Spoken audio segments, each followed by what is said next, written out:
Hello, welcome back. Welcome back to me.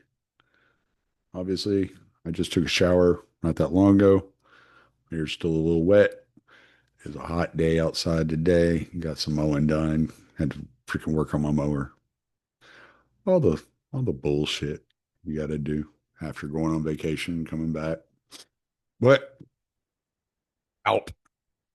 Alp's what I'm here to talk to you about right now. Alp is the best nicotine pouch out there. Go get your Alp. Actually, on the way back from New Orleans, my son and I stopped at a gas station, and they actually had Alp behind the counter. So there may be some of y'all that have Alp available to you at some convenience stores, some gas stations near you. Not the case where I live, but it is the case in other places apparently. But yes, get in the link in the description below. Get your 10% off. Order $70 or more and get free shipping. Get your Alp, have your nicotine delivered directly to your house, and you don't have to worry about dealing with the hustle and bustle of going to a gas station or a convenience store to get your nicotine. I order 3 logs every month. That's right around $71 a month. Get my free shipping. And I got my Alp coming directly to me. I don't ever have to worry about running out. Usually gets here. I usually have a couple of cans left over. So go get your Alp.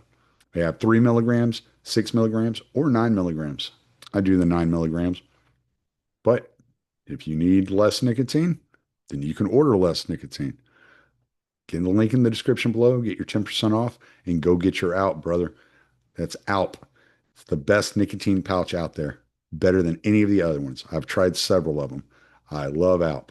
So, link in the description below. Get your Alp.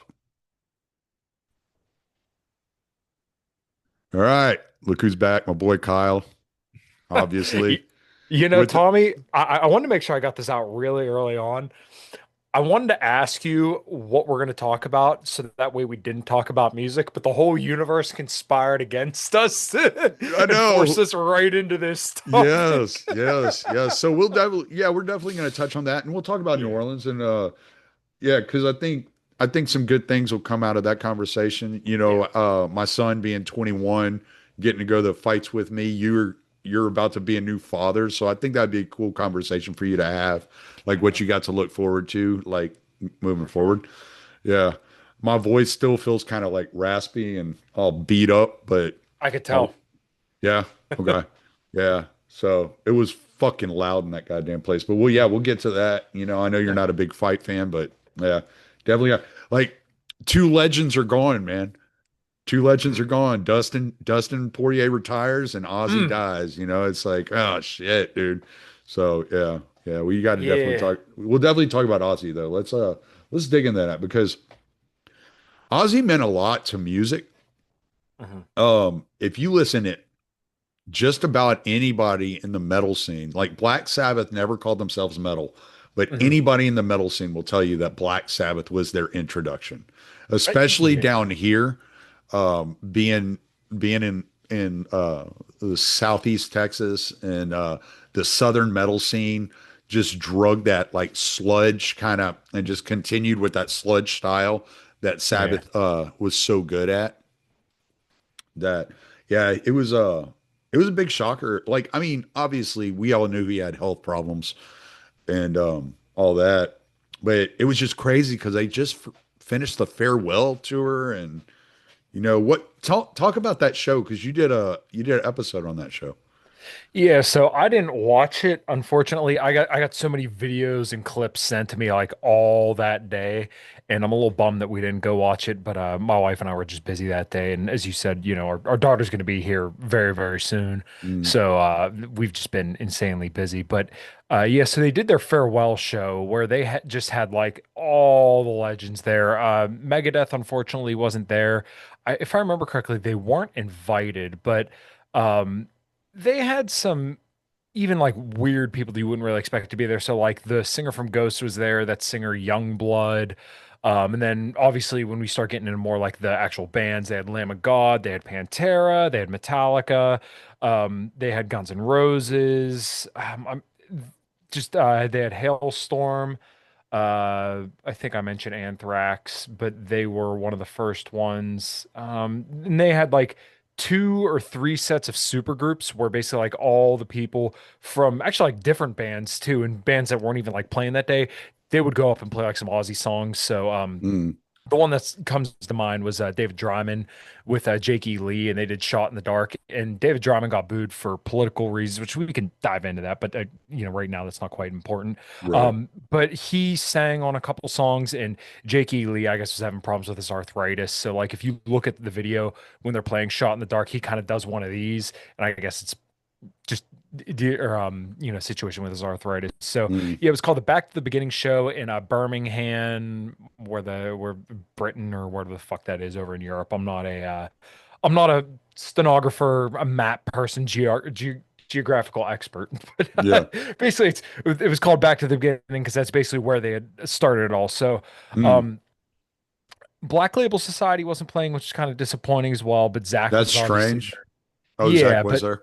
yeah, Zach was there because Pantera was there. So like pretty much every single band, they had a pretty short set, but every single band did like some sort of Sabbath or Ozzy cover. Mm, And Pantera did they did Planet Caravan and Electric Funeral.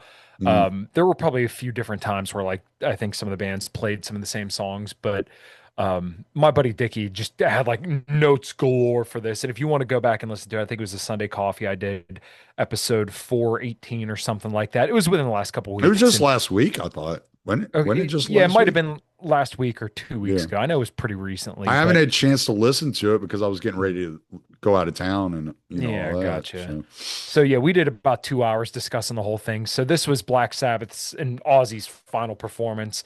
So they got everybody kind of on board for it, and it was pretty funny because I think it was literally the day after Tony Iommi had commented on Bill Ward because Bill Ward played shirtless. He's this ancient old, hmm. probably 70-year-old dude playing drums shirtless. And the day after Tony Iommi's like, yeah, I told him he looks like Golem back there beating on the drums. But Geezer Butler was also there. So they had the original OG Black Sabbath lineup. And when they did their tour for 13 back in, it was either like 2010 or 2011, which Mm, is the last like full album they put out, they had. I can't remember the drummer's name. I wanted to say Tim Comerford, but I feel like that's not right. He played for Rage Against the Machine at one point, and he played on that album.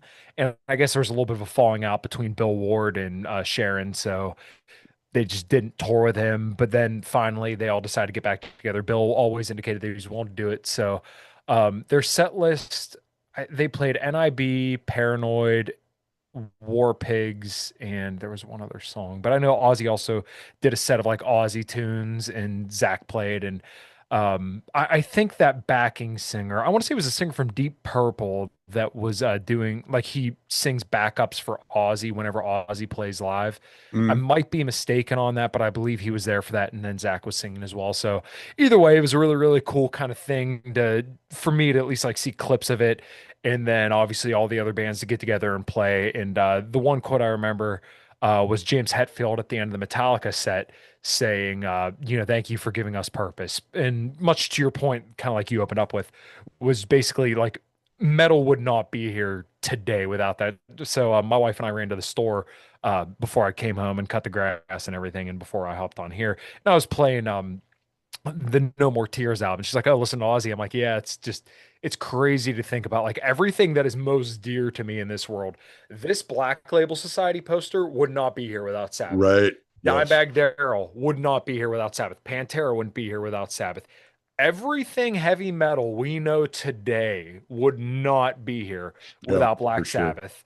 And the one other thing I was thinking about, and I'll throw it back to you after this, was there's this guy, Josh Rez. He's like this lanky black dude with dreads that does Mm, YouTube shorts. He's really good at them. They're very, very cheeky, real funny.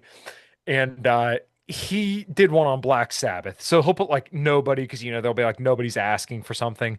And then underneath he'll be like Black Sabbath. It's basically like what they're doing. And he was like, yeah, so I think we're just gonna like make a genre of music, nobody will really care, right? Right. And then, now obviously here we are, 50 years later after the original Black Sabbath album. They literally changed the face of music as we know it today. So Right. it's just really, really cool. And it's obviously tragic, but um, you think about the Back to the Beginning concert, and now they did that, and Ozzy passed away, from my understanding, surrounded by his family. Allegedly, he was going somewhere to get treated for potential assisted, suicide, but Mm, don't know. The story that we're being given is that he died with his family around him. And for a guy like Ozzy, with a career like he had, being beloved as he was amongst everybody, I can't think of a more fitting way for somebody to kind of go out of this world than being surrounded by his family after playing a show that's going to be memorized for decades. mm. The only thing I've seen from the show, and this is just like I said, I just haven't had time to go look and see what was Yeah. going on, was Jack Black's cover of Mr. Crowley. Mhm. And so the guitar player on that was Roman Morello, Tom Morello's son. That's right. Yeah. He's like 15 years old and he nailed the solos. Oh, Like wow. he rocked it. I was like, wow. Like, yeah, it was awesome. So it was really cool to see that. And Jack Black, being Jack Black, he kind of started off like when you listening to it, you hear Ozzy Mhm. when he's singing, and then he starts as the song progresses, he begins to intermingle the Jack Black style in with Mhm. it, and so it was a lot of fun to hear. Mhm. Definitely paying tribute to Ozzy, but also, hey, I'm not Ozzy, I'm Jack Black. So Yeah. which was really cool. But yeah, man, like I've talked to my wife a lot about what if Kurt Cobain hadn't died when he did, Mhm. or Jimi Hendrix hadn't died so young, or Jim Morrison hadn't died so young, or Lane Staley hadn't died so young. And how would that have changed music had they stuck around and been around for 20, 30 years playing music and continuing to develop that skill? Yeah. And we see it. Like we actually had an opportunity to watch, you know, that happen with Ozzy, with Iommi, with these Mhm. guys. And I guess we just kind of took it for granted that they were still around and focused a lot on the guys that weren't around anymore. But at the same time, like you said, it changed music forever. Mhm. If you go back and take Sabbath or Ozzy's solo career out of music history, music today does not sound like it does today. No, no, and he definitely touched all sorts of artists. So, like, even to bring it a little bit more current day, his last album, Patient Number Nine, I think it's called, he had Post Malone on it. And like we could debate whether Post Malone's like a worthy artist to be seen with Ozzy. Okay, sure. Yeah, he's gay. I think he looks ridiculous. I'm not a fan of his music, but like it's something incredible to think Is about Ozzy. I'm not sure who that is. Is that dude in the Bud Light commercial with Shane Gillis? I'm not sure. He has like tattoos all. He looks He's ridiculous. kind of a Uh, heavy set guy. no, you're thinking of oh God, who the fuck is that fat motherfucker? Jelly Roll. Jelly Roll. Yeah, you're thinking of Oh, Jelly okay, Roll. okay, okay, Yeah, okay. Post Malone's like a rap guy. He's doing like more country stuff now. But it's kind of crazy to think about somebody as prolific amongst younger people today as Post Malone Mm, doing a song with somebody that's been prolific for literally a half a century. yeah. Someone like Ozzy, where like back in 1970, you could hear harmonica and guitar in a song called The Wizard. Like, Mm, and then in 2022, there's him and Post Malone together. Like, only with the internet could you actually have something like that come together, like just two people from a completely separate era. And it's really cool. I probably heard the song like once or twice, but it's just kind of neat to think about. And then, like you said, just music would not be the same at all today because you wouldn't have, like I said, a band like Pantera who really changed the face of metal. And then even like a lot of rock bands, like, a whole ton of people, all the hair metal would be different because all those bands were obviously inspired by Sabbath, Motley Crue probably being one of the bigger ones. Metallica, once again, they're largely influenced by Sabbath. And I don't think many people would debate that they're probably the biggest band in the world right now. So, okay, you take out Sabbath and then you have Metallica gone. Okay, so now like just those two bands alone, the two biggest names in metal, probably debatably some of the biggest names in music, period. Mm, Um, the world is a completely different place. But also to your other point, um, you got to see Ozzy evolve throughout his career because you had the first 20 years of Sabbath, and then in the late 80s, early 90s, where he did his solo career and that really blew up. And, sometimes artists go and do a different band and it's still good, but it never quite gets as like high profile as someone like Ozzy. Like I think hmm. about Rob Halford and Fight. Everything I've heard from Fight, great, but no one would argue with you that Judas Priest, is just on a whole other Yeah, level. yeah, yeah. So you think about a situation like that. Ozzy had two of those. And then also the fact that he spawned multiple guitar heroes. So like Randy Rhoads, everybody knows the solo to Crazy Train, right? Hmm. Even normies. Zach Wild, a little bit less so, but um, everybody knows Mama, I'm Coming Home. But like not many people would be able to say, oh, Zach Wild, like right off the top of their head, like they probably would with Randy Rhoads. And Mm, then Jake Lee to a lesser degree, even though he played in like Bark at the Moon and some like bigger songs than Zach might have played in. That's still, great guitarist. But then Zach Wild went on to go do, Black Label Society and other big bands. So like there's just all these strings you could pull on that all start from four dudes in Birmingham that's just decided we're going to do something a little bit different and who knows what it's going to sound like. And the next thing you know, it's like, okay, you have Supernaut and Sabbath, Bloody Sabbath a couple years later right. that are just like for 1970, it's when you got something chugging along, like nobody had heard anything like that before. You had Zeppelin, The Who, which was still all great music, but like to go to where Sabbath went in 1970. I always try to like when I'm talking about Pantera, right? You think about the Great Southern Trendkill in 1996 to hear Living Through Me, Hell's Wrath with just like the most brutal, tight fucking breakdowns and sandblasted skin. In 1996, it's like people were losing their fucking minds. Mm, Now, that's kind of how I look at like Sabbath in 1970 or 1972, whenever Sabbath Bloody Sabbath came out. Um, just at the time, nobody could touch that sound. And nowadays, you have like deathcore bands, and like, I like some of that stuff, but it's not as revolutionary as Sabbath was or as Pantera was in the 90s, or even like Metallica would have been when Kill 'Em All came out. Like hmm. these are just moments in time that really changed the way that people looked at music, and it keeps changing. And I know we've talked about this before, but like I don't see that today. Right. Yeah. And I think part of that's because of the internet. I think the internet has really hurt music as far as like what it was and how attached you became to artists. It's because you don't have to go to the shows anymore. Yeah. Which we'll talk. I went to a show this past weekend. Hadn't been to a show in years. Got to bring my son to a show, like underground metal show in New Orleans, like just the epitome of sludge metal and just Mhm. some of the best times of my life. But like I was thinking, you were naming these albums and you're naming these songs, and I'm thinking like, is like Volume 4 is one of the most iconic album covers ever. Yes, and it's Yeah, so it's simple. just It's yeah, so simple, but right. everybody knows what that album represents. And one thing I forgot to mention earlier, Lamb of God played Children of the Grave, and then they Oh, released a nice. cover of it, and it is killer.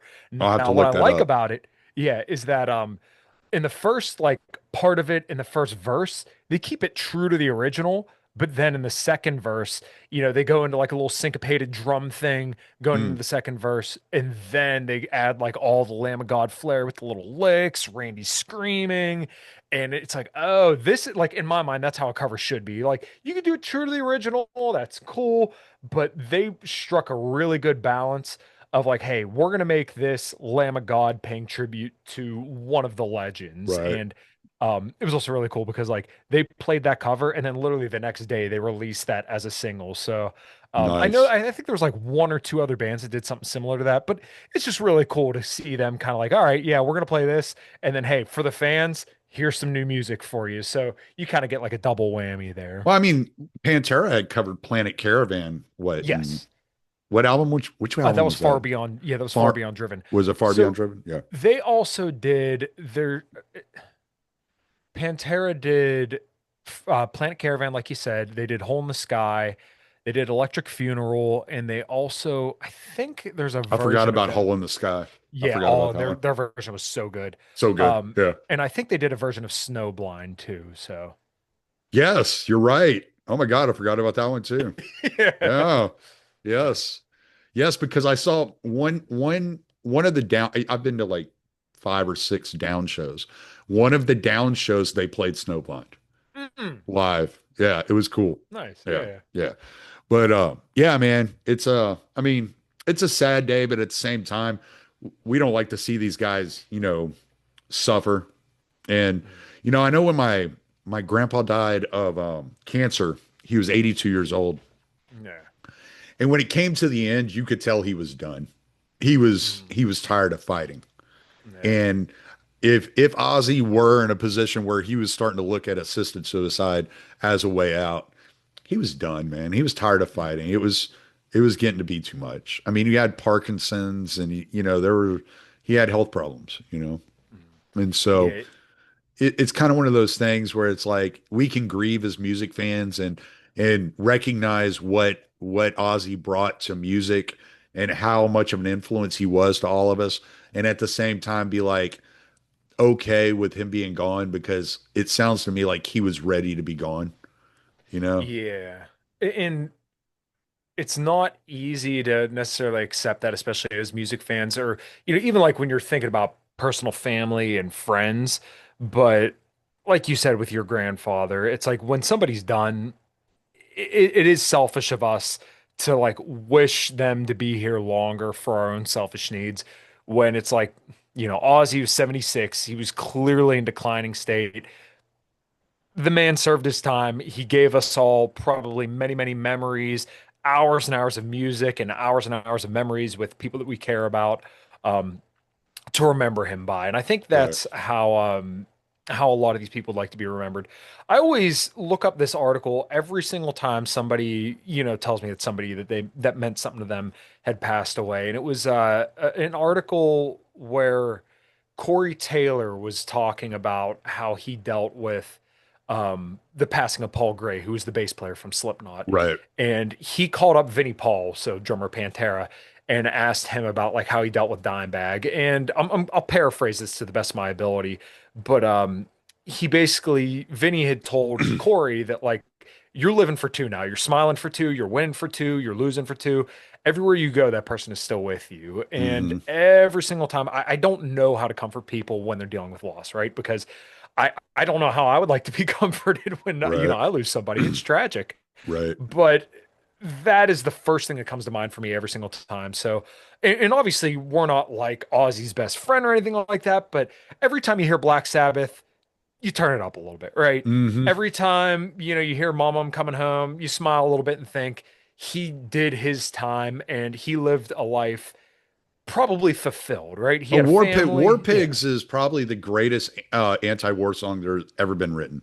You Yes. know, I mean, No Credence, debate. my son and I got in a conversation about, the Vietnam protest songs and talking about Yeah. Credence Clearwater Revival and stuff like that over the weekend. But yeah, War Pigs by far has to be one of the greatest ever written, Yeah. you Yeah. know? And everybody knows that song too. So as soon as you hear the lyrics, like, oh yeah, this is War Pigs. Yep. As soon as you hear the first riff, bow, and then you hear the bass line, dun dun dun. Yeah. Yeah. So I think I want to say it was probably the second time I saw Chimera. I remember I they wonder had if, War Pigs. did Claypool play? Did Les Claypool go and play? Because, Primus did a cover of NIB years ago. Yes. Yes, yes, Yeah. they did.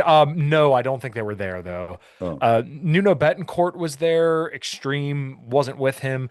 My buddy Dickie that was on the show when we were talking about this, he also brought up Lita Ford, and I didn't think about that until he mentioned it. Yeah. And it's kind of like, oh yeah, well, it would have been cool to see them do like Close My Eyes Forever, but Yeah. he also brought up that hey, Lita Ford and Tony Iommi used to be married at one point, so there be bad blood maybe, but Could be uncomfortable. Yeah. yeah, exactly. So Megadeth wasn't there. Motley Crue wasn't there because I know that Sharon absolutely hated them as well. Um, David Ellefson was there, but I'm guessing that's because he doesn't have a serious band, kind of like everybody else. Like I know he He plays with he somebody, but toured yeah, he toured with Ozzy at one point, didn't he?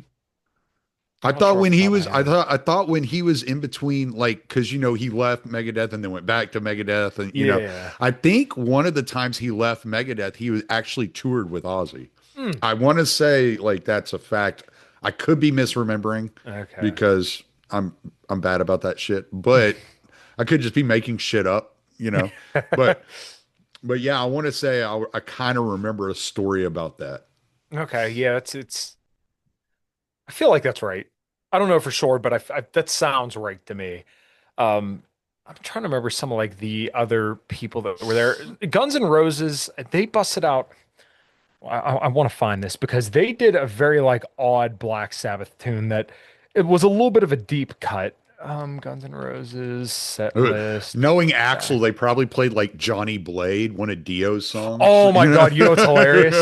I actually okay. No. I thought they I think somebody did play that song though. I might be wrong. Guns N' Roses Back to the Beginning set was It's All Right, Never Say Die, Junior's Eyes, and Sabbath Never Say Bloody Die is Sabbath. such a good song. Oh yeah. In Junior's Eyes. Junior's Eye is I a beautiful song. yes, so Zach Wild with Black Label Society on their album Order of the Black, they did a cover That's of Junior's right. Eyes. That's right. He covered it. Yes, Isn't it acoustic? he did it. He did like piano. It's so Yes. epic. It's so Yes. fucking good. Yes. So yeah, it's pretty cool because My like mom loves that song. yeah, so Hi, nobody would mom. think We're of thinking about you. My yeah. mom is my mom has the biggest crush on Zach Wild. Yeah, I remember you Like, saying like that. she thinks like Zach Wild for her is what Sam Elliott was for her in the 90s. Hold on. Johnny, I think somebody did play Johnny Blade. Okay, Metallica. Metallica played Johnny Blade Really? It's a great at the back song. of the beginning. I Yeah. mean, for sure. They also opened Metallica opened with Hole in the Sky as well. Yeah, Johnny Blade is a pretty obscure song, but it's a great song.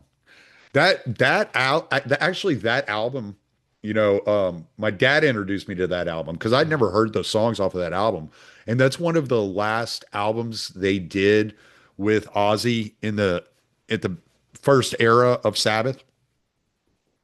And that album is probably one of their more progressive albums with time signature changes and stuff like that. Yeah. It's actually a really, really underrated album. It's a great Is album. it Technical Ecstasy, I think, right? I don't remember what the name of it. It's got the race car driver on the front of it, or Johnny the air, Blade. air. Never say, oh yeah, Never Say Die. Okay, yeah, It might that's have the maybe the pilot. It's like a yeah, pilot Never on the Say front. Die. Yeah, It yeah. has the two pilots on the front of it. Yes, yes, yes, yes, yes, yes. Yeah, okay. So I thought it was either that one or yeah, like I said, Technical Ecstasy. Yeah, I think also fucking this yeah, this also had Junior's Eyes. What the hell else was on here? I know there were a lot of good tunes on this one. Motherfucker coming out singing "Heaven or Hell," like they totally got confused on Yeah. which vocalists they're paying tribute to. Yeah, the Dio albums were pretty good though. I people Oh can yeah, knock them no, all they they want, but yeah, they were yeah. good. They were good. Like Dio Yeah. was a straight. He was a king. I Yeah. actually went to a bar called Holy Diver over the weekend. Oh, okay. All right. Well, Yeah, yeah, you know what? little dive bar. Yeah. Well, you mentioned you wanted to kind of talk about your trip down there. So yeah, why don't you go ahead, man? Let's hear it. Yeah, so like I wake up I wake up on Wednesday and I go, "Holy shit. I'm old enough to take my son to New Orleans." So there's that, there's that whole thing. And I've been a fan, I've been a UFC fan for since UFC 2. I think the first event I ever saw was UFC 2 in 1994. And Yeah. I was 13, 14 years old when I first started watching UFC. So it meant a lot going to the event. Mhm. Is one of my favorite fighters is retiring, and it's in New Orleans, right? His home. He's from Lafayette, so Mhm. it's just a couple hours from his hometown. I'm from Lake Charles originally, so I I've been to New Orleans quite a few times over my life, just being from Louisiana and having roots down there. Yeah. And you know, my great grandma always went down there. So now I'm getting to like, not only am I getting to experience like my favorite sport with my 21-year-old son, Mm, I'm getting to bring him down to New Orleans to eat the food and meet the people and have the drinks and experience the nightlife that I always loved, that I always thought was like yeah. the greatest thing in the world.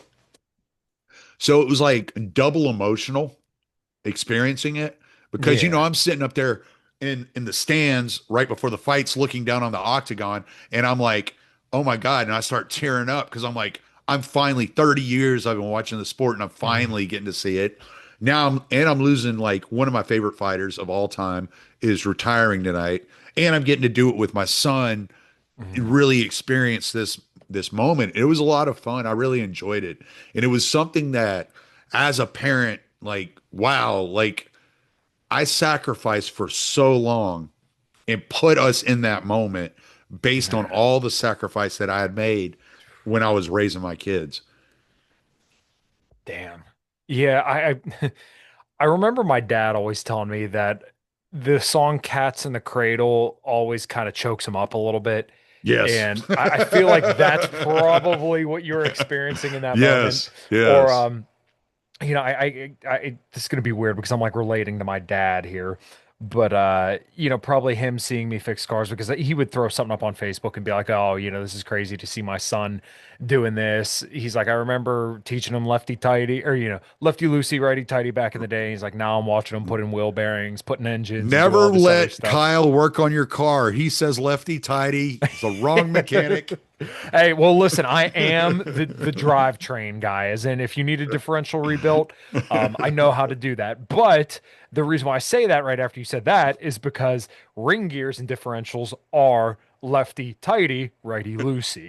There you So there's my go. plausible deniability. But yeah, no, dude, that's awesome. And my wife and I kind of have like these little moments now. So I was at Guitar Center the other day trying to sell some gear and sold some of it. But I looked up and there was a pink Paul Reed Smith, gorgeous guitar. And I rubbed my wife's stomach. I'm like, oh, that's gonna be Riley's first guitar right there. It's a Paul Reed Smith and it's pink. So, she's gonna have to learn eventually. But I'm kind of prepared to have those kind of She's things. in the middle of Yeah. labor and you walk into the hospital room. I got it.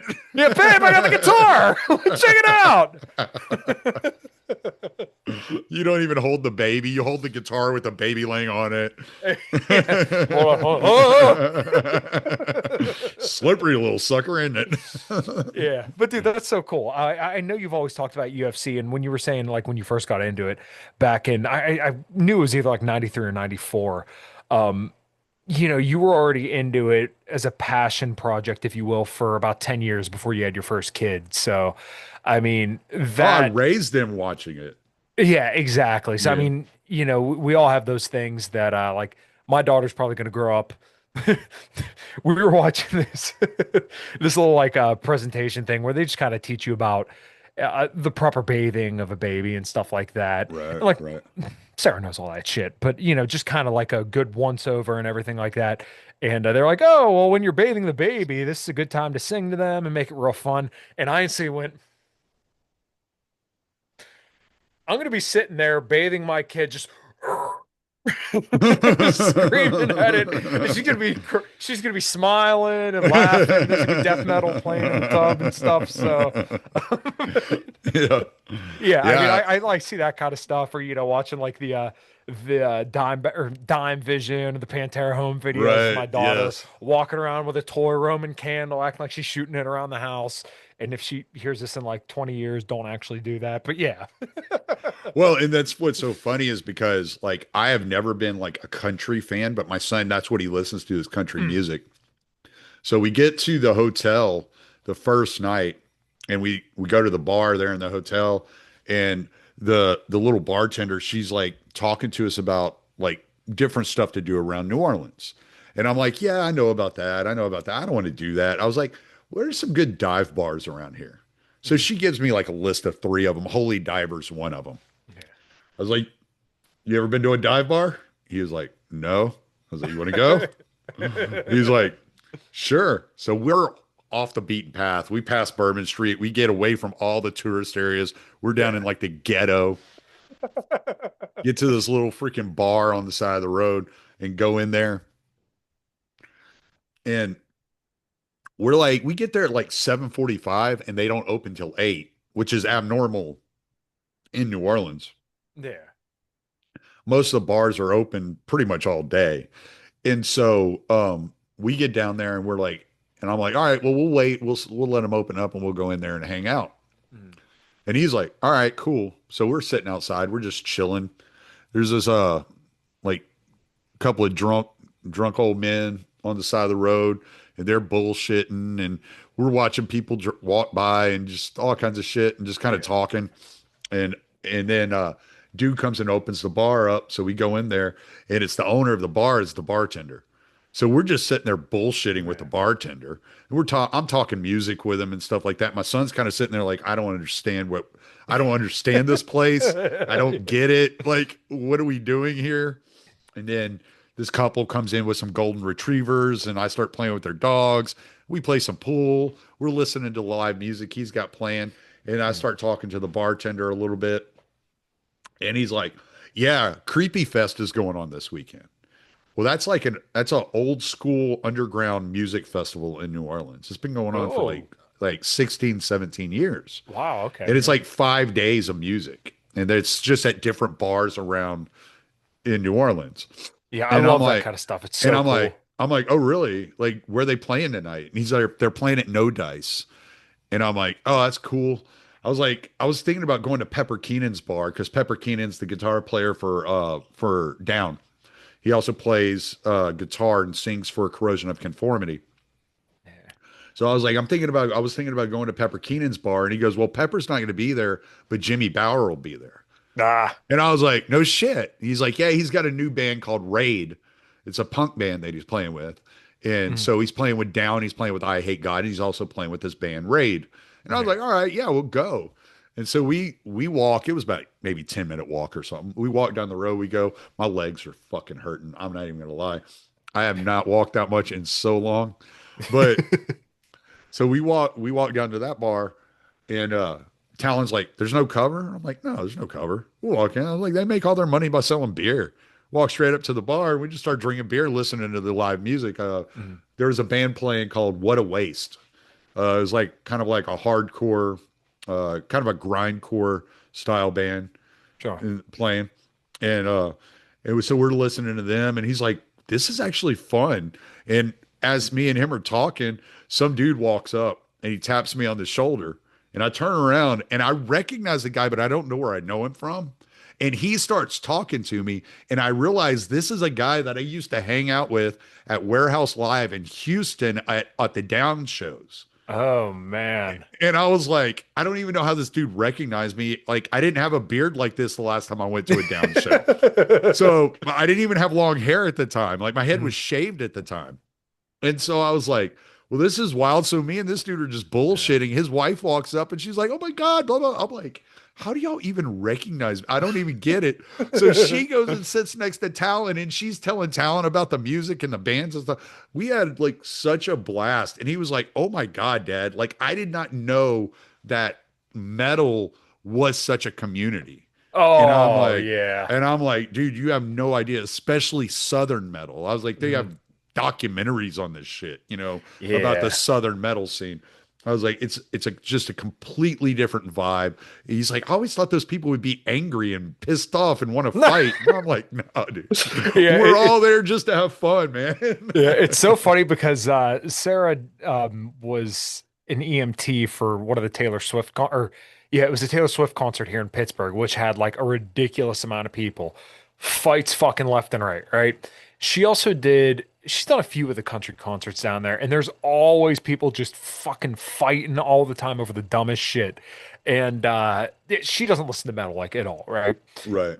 I took her to a handful of metal concerts, and every single one, she's like, everybody's like so nice and friendly. I'm like, yeah, like people have this misperception that like people are gonna be so angry because like the music may be angry or it's intense, but then you go there and everybody's like, hey man, let's do a shot, let's drink. You know, I'm Yeah. walking in. I went and saw Pantera again. Um, last Tuesday, and I went by myself because Sarah didn't feel like going to a concert. And she said when she saw my band, A Common Crown at Rock for Life, she said her stomach started feeling kind of weird. So she just being cautious. So I went by myself. And I'm walking in and I see my one friend Mikey Pallone, who who filled in for a Common Crown a couple times, and he's literally the best guitar player I know personally. Just a fucking animal. And if you want to check him out, his band's called Skell, Skell. I've heard of them. Yeah, they're very Yeah, fucking I've good. heard of them. They are very good. Yeah, Yeah. so he filled in for us for a couple times. I started walking with him. It was the first time I met his brother, and he had his one friend too. So I bullshit with them, and I look over to the right, and I see a whole group of people over there. And surely enough, it's most of the members of the one band I used to play in, the stoner like death metal band that I played in. I'm Hmm. like, oh well, Mike, it was good to see you, man. But I'm gonna go hang out with these guys. So I hung out with them for most of the night, and of course, my singer and bass player came to the show as well. Hung out with them for a little bit, and yeah, it was just a really, really good time. I saw one of my coworker or old coworkers there, who this girl came over and watched my dogs a few times, and yeah, man, it was a really, really good time. People, like I said, have this idea that all people who listen to metal are just like angry oafs, but Hmm. no, man. No. What do they always say? Start a circle pit. If someone falls down, you pick them up, and it Yep. happens every single time. It's probably like my fourth or fifth concert. It was All That Remains, Five Finger Death Punch, Hatebreed. Yeah, I think that was the entire bill. And Phil Labonte had stopped the show because somebody got knocked down and made sure that like they got out on a stretcher, and they had to cut a song out of their set to make sure this all went off without a hitch. So like, it's always just Mm. people love each other in the metal scene. Like there's very, very rarely people actually get into a fight. Like if people mosh, they run into each other. People are like, yeah, I get it. It may hurt when somebody like falls on top of you, but we're I all just mean, having a I've good I've time. been to shows where people were obnoxious and tried to Yeah. start fights. Like I almost got a fight at the Hard Rock at a Machine Head show. It Uh, was Machine Head, All That Remains, Death Clock. I don't know. There was Black another Dahlia band. Murder. Yes, that was Yeah. it. It was Yeah, at that tour. 2013, 2014. It was like December of Yeah, it would have been 2013, I sometime think. around then. Yeah. Yeah. Yeah. And I almost got in a fight at that show, but that was because like we're standing out. So the way the Hard Rock is in Houston is it's upstairs Mm. and there's this narrow walkway that's like a balcony that you walk down, and we're standing out on that balcony, and this dude came walking through and like put an elbow into the back of my friend's head, Oh. and damn near knocked her over the balcony. And Oof. so, and I was like, nah, man, fuck that. So I started saying something to the guy, and they ended up kicking me out of the show because I was the Mm. one being loud about it. But I was like, nah, I'm not going to let that go though, man. Like, we're not going to Yeah. play that, you know. I mean, I'd already seen all the bands I was there to see anyway. It was at the very end of the show where it was just like, all right, No. like whatever. But yeah, like so, but that's not normal. That's rare. That most people are pretty cool and just like chill. So Mm. yeah, yeah, that's a common misperception. Well, you were saying y'all played Rock for Life. Yeah, so that's a charity show we do every single year. And we were 8 p.m. and I think there were like three bands after us. It was a good time. A little bit low on attendance, which is a little bit heartbreaking because it is a charity show and all the money, once Matt kind of covers his costs, goes to a recipient. And even if he doesn't cover his costs, he always starts writing. He'll gladly write a check out of his own pocket to make sure he gives to the family. But we changed venues this year, and that was at the Raindrop Inn, which we've kind of been welcomed there with open arms. We played the outdoor stage. It rained for a little bit, so not that big of a deal. But I'm trying to think of what other shows we played recently. We're off till Well, September. Rock for Life is actually a pretty big deal, isn't it? Like, It's aren't just there usually some pretty decent bands that play?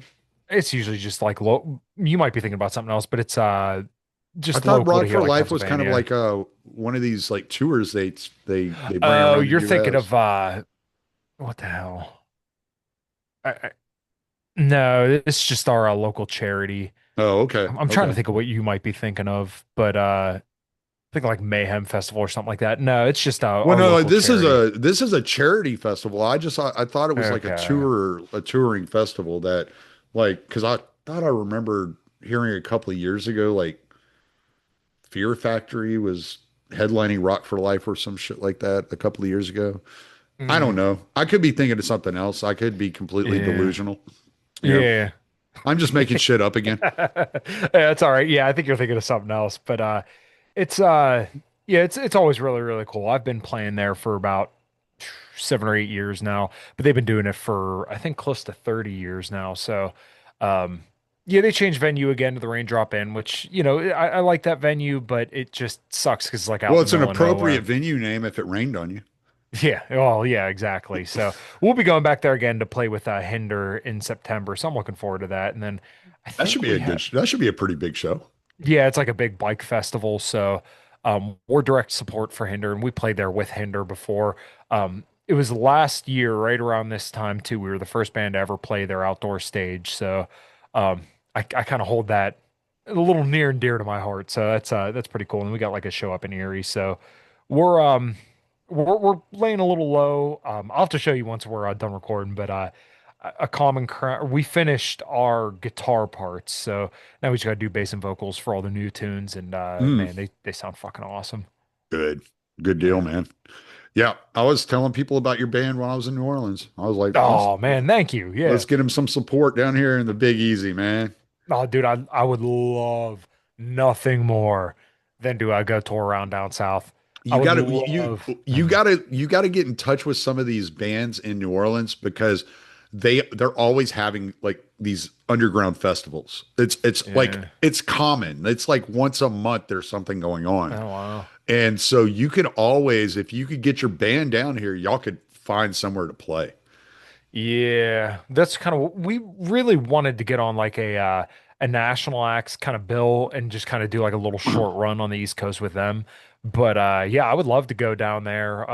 We're always me and my wife, the bass player and Jen, they all like to go down to Florida a lot. So going over Louisiana and wherever else really isn't that big of a deal either. Well, Nashville So has some good clubs, yeah, you exactly. know. You could always just kind of make it like a little tour and just family Yeah. vacation on top of it and Right. have a good time. Yeah. So one other thing I wanted to ask you about, like, so that was the first time your son had ever been out and about, kind of in that sort of environment.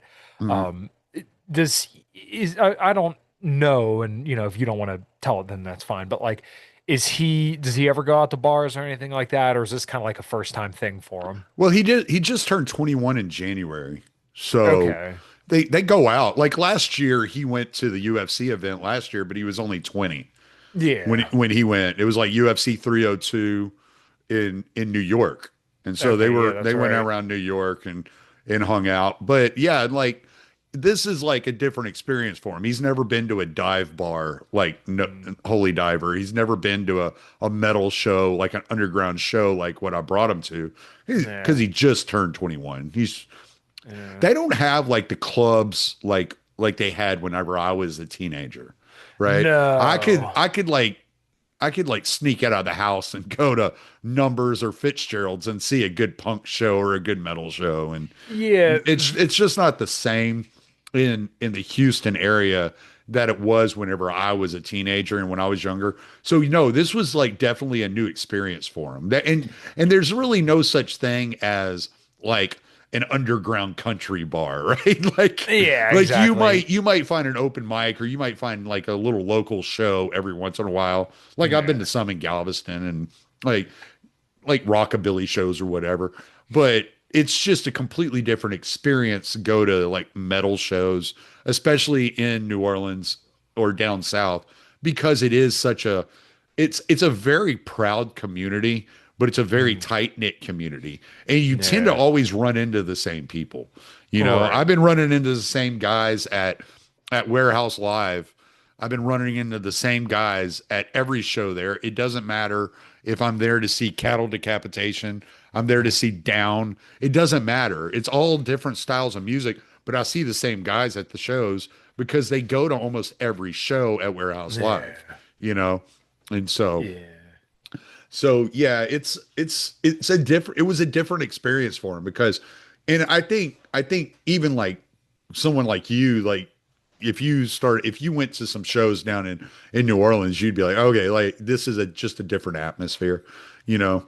It's Yeah. just there it's everybody like if you know the right people if you find the right people to talk to, you're going to find live music somewhere. Mm. And Yeah.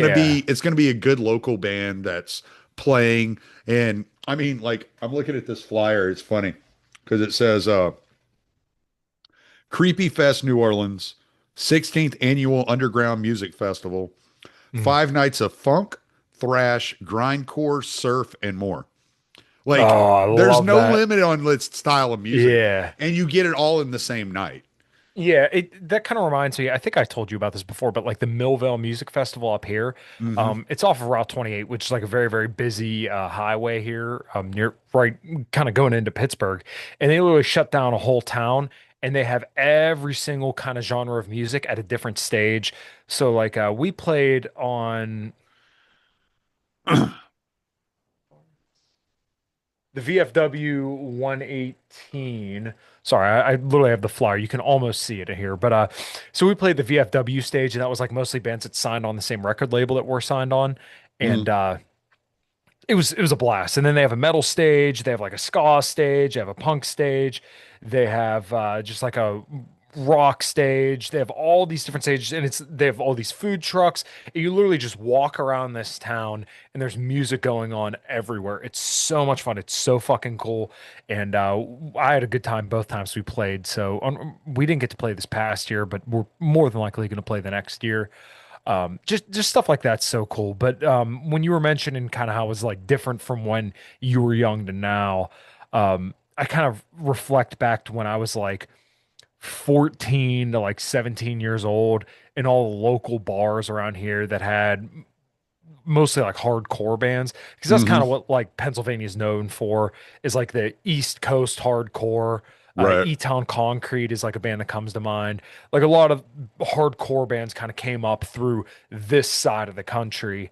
And so there were always, different small bars that people would play at. There used to be a garage up by where I grew up in Natrona Heights. It was called Planet of the Apes. And you can find footage of like bleeding through Atreyu, Hmm. the early fucking like early new wave American heavy metal, metalcore playing at this fucking place. And it was literally like a three-car garage in fucking bumfuck fucking Right. Pennsylvania. But yeah, that's kind of Yes. like the stuff that It's went kind on of like around what here. Like, CBGB's was, it's like yeah. just a little hole in the wall. And like I'm looking on that flyer and there's 5 different shows at 5 different bars on Yeah. 5 different nights. So Mhm. Thursday they were at Siberia, Friday they were at No Dice, Saturday they were here, Sunday they were here, and it's like, yeah, that's cool as shit, like Yeah.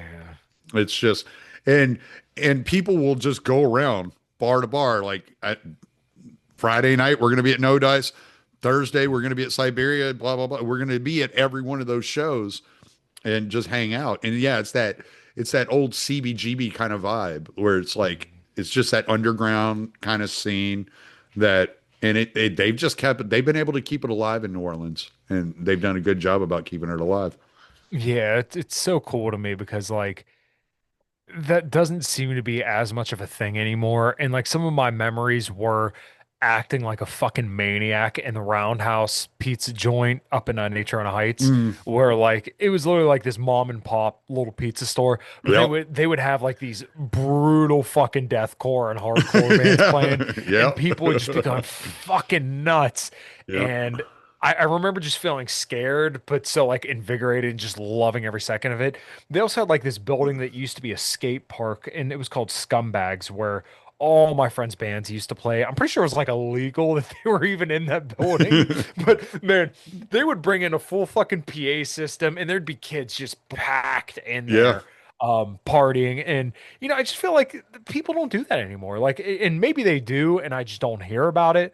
But yeah, I feel like people of your kids' generation, they're not going to get to experience that. And Well, they don't to know me, about it. yeah. They weren't raised around. It's cool because you'll go to like I was in No Dice, and there were people walking around. They would walk into the hell's. Oh, okay, that's my dog. Okay, my bad. I was gonna say, am I I gonna have just to do I like an just saw the intermission? I saw the ass end of a dog and I was like, what the that's who is that? Where did this dog come from? I thought my dog was laying outside my door. He's usually right Uh, outside the door. So I just figured he was laying right there. No, that's him. Anyway, yeah, there were people walking around. They were bringing their dogs. They were bringing their kids. Like, you'd have like some dude walks in. He's got a freaking Rottweiler in one hand and a 4-year-old in the other. It's like whatever. And nobody cares. Nobody's going to jack with the kids or anything like that. It's like a perfectly safe place. You know, you're yeah. less safe being out on the street than you are being in the club. You know. Yeah, exactly. Well, especially like at a metal show, because people are mostly going to be respectful. Mike Well, this Cernovich, place yeah, might have held 40 people, 50 yeah, people. So there's still a lot of people standing out on the sidewalk, just walking in to buy beer and then head back out to the sidewalk just to listen to music. Well, because New Orleans doesn't have like open container laws and shit like that. mm, So okay, so so if you go to a bar and you're like, yeah, I'm ready to leave, let me get a beer to go. And they'll just sell you a yeah, beer to take with you on the road. Like it's just a mm. different place, you know. I drink a lot. My stomach is swimming right now. Oh, geez, yeah, dude, that's the worst. I did that on Friday night. I'm starting to see, and I actually really like this. Around some of the towns that I live in, they're starting to do like these. The one is called Fridays on Fifth in New Ken, which is probably like 15, 20 minutes away from me. And they just have like all the local businesses come up and they set up shop, they set up their trucks, and they block off Fifth Street down in New Ken, and then everybody just kind of walks in and out of the businesses. You can, Mm. walk up and down the street with a drink, and everybody goes and hangs out, and you just support the local businesses down there.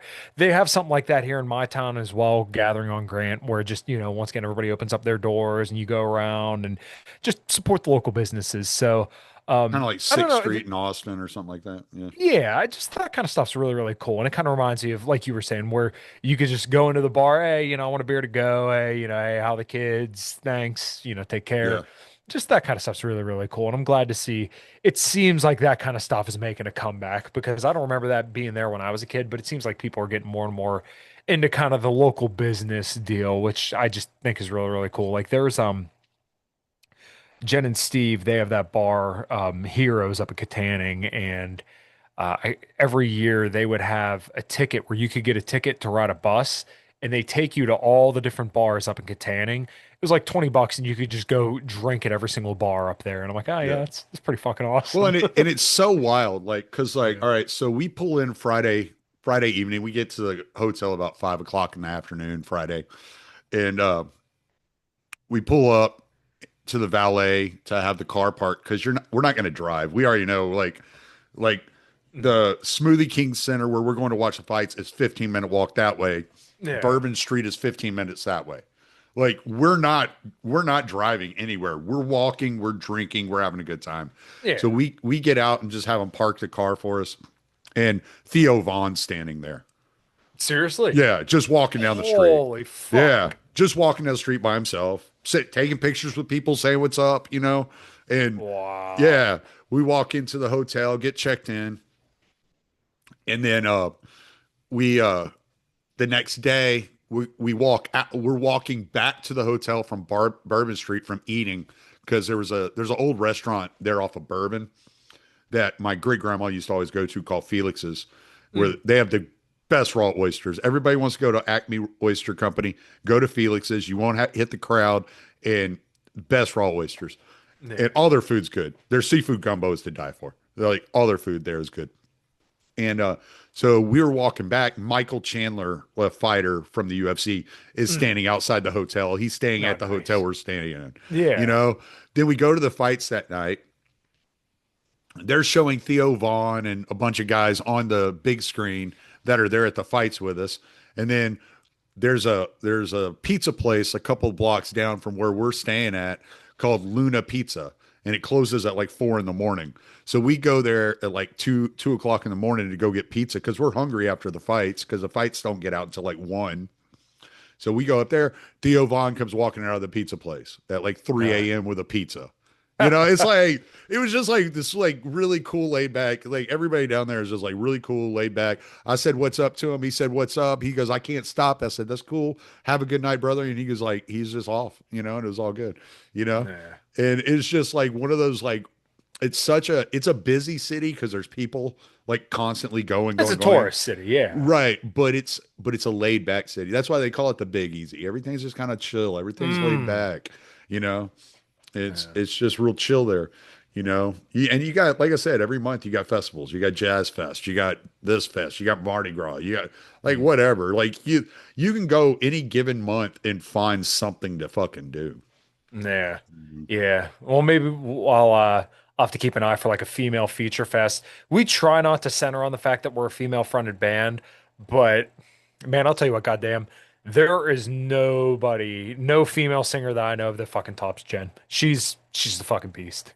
Yeah. Live fucking nails it every single time. So I don't know, maybe yeah, we'll have to kind of keep an eye open for that kind of stuff because I think we need to get out and about because I think our Yeah, not I'm to not pat even myself on saying the back too much. you may not even make your money back, but it'd be worth the trip, worth the Yeah. experience. Mm.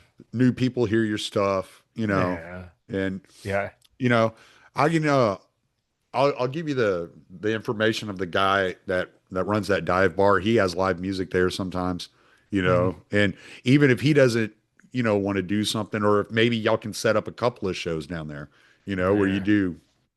you go to you go to a couple of different bars and play Yeah. over the weekend, you know, you're still gonna have time to go have some fun. I mean, what's your set like 30, 45 minutes, something like that? Yeah, I mean, we played at it was the Hayes and Abate party, which was just awesome. Um, we played for 2 hours straight, but we filled in a bunch of covers. I threw it up on YouTube, but I took it down because it didn't seem like people really gave a shit. But we played Whole Lot of Rosie, Rock You Like a Hurricane. Nice. We played Ain't Like That by Alice in Chains. We played a whole bunch of Mm. covers, but it was yeah, no, we could play for long. We typically like to do like a 30, 45 minute set because we can kind of just blast through it, high energy, leave it all on the stage, and then call it a call it a set.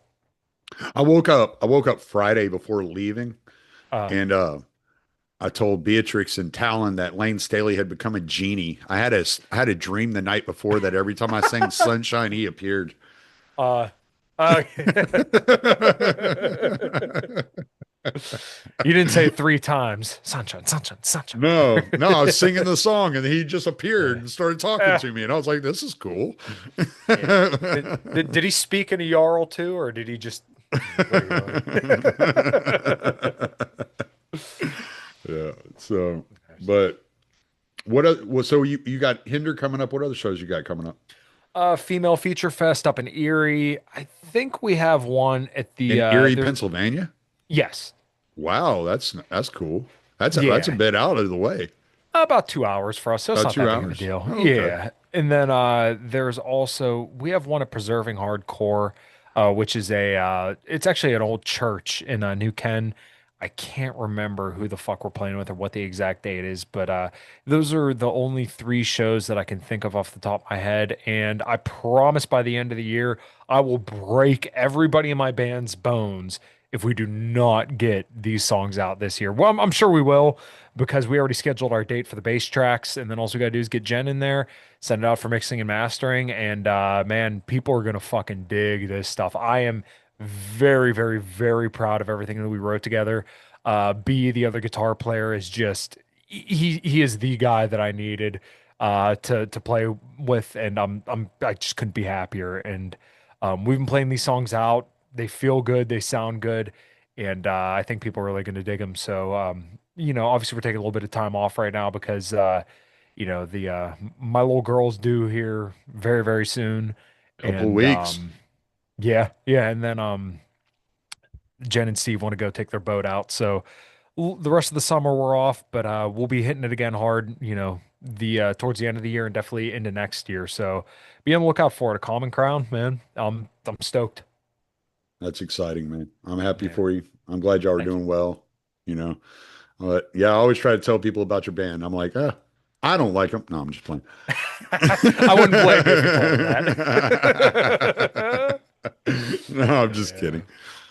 But yeah, no, I'm always trying to like turn people in that direction and Thank you. hear your stuff, man, because I know y'all are out there busting your ass and you Thank ain't you. getting no damn younger. No, no, believe me, I don't feel any younger. But I feel good, but I don't feel young. You look like you've lost some weight. Uh, Trying. I'm maintaining right about where I'm at, but definitely getting stronger. I feel good, and it could also be the camera angle. I think last time we talked, I've been moving some of this desk around, Oh, okay. and now my camera is like way up here rather than like right in front of me. So Mm, it could be the okay. angle too. Okay. Maybe Mm. the camera took off 10 pounds, and if it did, keep doing what you're doing. All right, brother. We'll plug away. We'll get off of here. Thanks, man. Well, as always, it's great to talk to you, Tommy. I have a series of podcasts coming out that are yet to be recorded, and I'll probably have you on for one about fatherhood. It's going to be for members only until the week that my daughter's born. We know when that's going to be, but I'm not going to tell everybody. So you should go over to my YouTube channel and become a member for $2.99 a month to get early access to those as soon as they're done. Unedited, uncensored, no ads, all that good stuff. And of course, the In Liberty and Health podcast. Got Warwick Powell coming on. I don't know when exactly this is going to air, but he's coming on tomorrow, which is going to be July 23rd. I'm guessing you're going to pump this out like the day after. So go check that out. 5 till midnight, where we just kind of talk shit. And of course, my favorite project, A Common Crown. And you can find me everywhere, Komatovic, Matovcik. Tommy, always great to talk to you, dude. Thank you, brother. I appreciate it. This was awesome as usual. Thank you.